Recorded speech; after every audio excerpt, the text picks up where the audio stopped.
Every Thanksgiving, my wife sets the table the same way. Plates aligned perfectly, cloth napkins folded into triangles, water glasses filled before anyone sits down. It's the kind of careful, deliberate table she grew up watching her mother set, and she's carried that ritual into every home we've shared for 11 years of marriage. This year, I counted the chairs as I walked into the dining room and stopped. There was one extra. 7 chairs around a table set for 6. The 7th was placed between my wife's seat and the wall, not pulled up casually like someone expected a last-minute guest, but set properly. Napkin folded, glass filled, a plate sitting empty like it had been reserved. I asked her whose seat it was. She was carrying a dish from the kitchen, and she paused in the doorway, set it down, and looked at that empty chair for a moment before she looked at me. Then she whispered, "He's finally coming home." I didn't know who he was. That was the part that shook me more than anything else about that day. My wife had set a place at our Thanksgiving table for someone I had no name for, and somehow she had been waiting for him for 11 years without ever once telling me she was. My name is Patrick. I'm 42. I married my wife, Carol, 11 years ago after a courtship that moved fast and felt completely right. She was warm, generous, the kind of woman who remembered every detail about the people she loved, their birthdays, their coffee orders, the specific things that made them feel seen. She had a large, loud, wonderful family, and Thanksgiving at our house had always been exactly that, large and loud and full, the table barely big enough for everyone who needed to fit around it. But for as long as we'd been married, I had noticed something small about Carol that I'd never been able to find the right moment to ask about. Occasionally, during holidays especially, a quietness would come over her.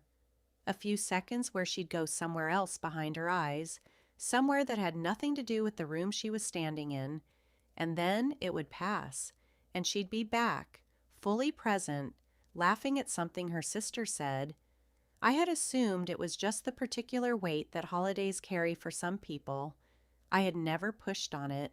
I had given her that silence as a kind of gift without knowing what it was actually covering. This Thanksgiving, the silence had a chair. Our guests arrived within the hour, Carol's parents, her sister and brother-in-law, our 2 kids, and Carol's aunt. The empty chair sat through all the arrivals without anyone commenting on it. I watched Carol's mother glance at it once and then deliberately look away, like she'd agreed in advance not to acknowledge it. That told me this wasn't a surprise to everyone, just to me. Dinner started without whoever the chair belonged to. Carol was present, attentive, pouring wine, asking her father about his knee, passing dishes across the table with both hands.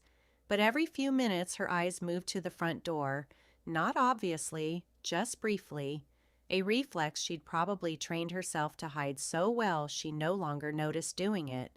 Halfway through dinner, I heard a car pull into the driveway. Carol heard it too. Her fork stopped mid-sentence. She set it down slowly, placed her napkin on the table, and stood up from her chair with the kind of careful stillness people use when they've imagined a moment so many times that they don't trust themselves to move quickly through the real version of it. She went to the front door before anyone knocked. I followed her into the hallway and watched her open the door. The man standing on our porch was somewhere in his late 30s. He was thin in the way people get thin when life has been difficult for a long stretch. He had Carol's eyes. I noticed that before I noticed anything else.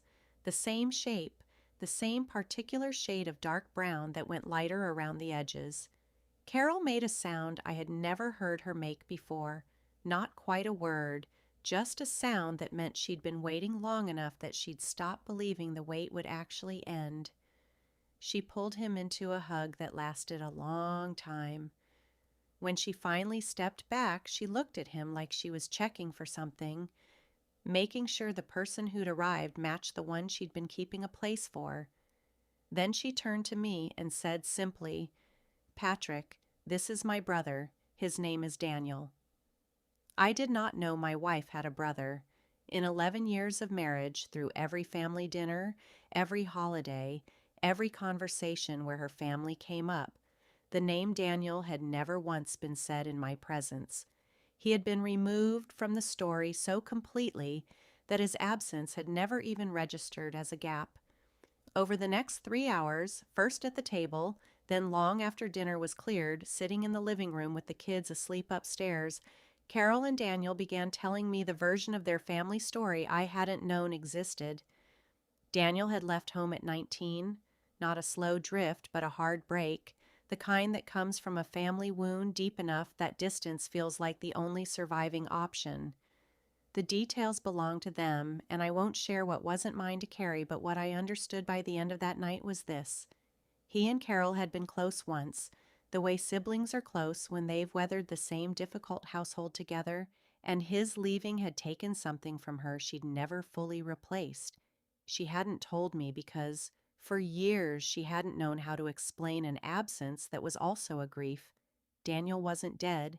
He wasn't estranged from her in the way the word usually implies. They'd stayed in quiet contact, sporadic emails, a phone call here and there when the distance felt too heavy. But he hadn't come home. He hadn't been at a single holiday, a single birthday, a single moment in the family's life together since he left.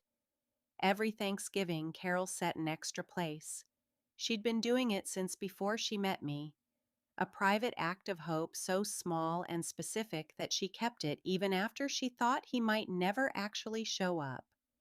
This year, 3 weeks before Thanksgiving, he'd called her and asked if he could come. She hadn't told me because she was afraid that if she said it out loud before it happened, the hoping would turn into planning, and planning into expecting, and expecting into a devastation she'd survived too many times already to risk again.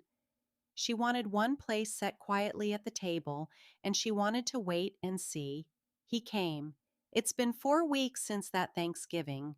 Daniel stayed for 3 days, slept in our guest room, played cards with our kids, drank coffee with me on the back porch one morning while Carol slept in for the first time in months. We talked, he and I, the way two people talk when they're both new to knowing each other but already have something important in common. He asked me if I was angry that Carol had never told me about him. I said I'd needed a few days to sit with it before I could answer honestly. Then I told him no, not angry, just aware of how much a person can carry quietly for so long that it starts to feel like it's just part of them, indistinguishable from who they are. Carol apologized to me that night after Daniel had gone to sleep.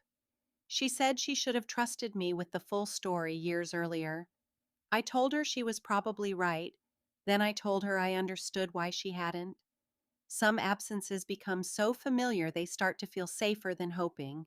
She'd learned to hold that empty chair privately because private hope can't be taken away. It wasn't a secret kept to hide something from me. It was a wound kept carefully, the way people keep the things they're most afraid of losing twice. The chair at our table isn't empty anymore.